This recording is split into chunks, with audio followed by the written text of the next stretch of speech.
এই বান্ধবী, শোন না, তোর বয়ফ্রেন্ড আমাকে ইনস্টাতে ফলো করেছে, আমি কি ফলোটা ব্যাক দেবো? হ্যাঁ হ্যাঁ, দিয়ে দে। ফলোটা তো আমি আগেই দিয়ে দিয়েছি, তাও একবার তোর কাছে জিজ্ঞাসা করলাম। বান্ধবী, তোর বয়ফ্রেন্ড আমাকে ইনস্টাতে হাই মেসেজ করেছে, আমি কি রিপ্লাইটা দেবো? হ্যাঁ হ্যাঁ, দিয়ে দে। তোরই তো দুলাভাই হয়।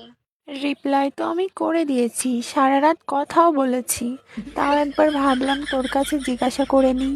বান্ধবী, তোর বয়ফ্রেন্ড আমাকে দেখা করতে বলছে, আমি কি দেখা করব? হ্যাঁ হ্যাঁ, করে লে, তোরই তো দুলাভাই হয়। দেখা তো আমরা করে নিয়েছি, তাও একবার ভাবলাম তোর কাছে জিজ্ঞাসা করে নিই। বান্ধবী, তোর বয়ফ্রেন্ড আমাকে ওয়ো যেতে বলছে, আমি কি যাব? খানকি মাগি, বেশ্যা মাগি, রেন্ডি মাগি, যাবার সময় একটা নারকোল তেলের বোতলও নিয়ে যাস, তোর গাঁটটা মারিয়ে আসবি। ওটা তো আমি মারিয়ে নিয়েছি, তাও একবার ভাবলাম তোর কাছে জিজ্ঞাসা করে নিই।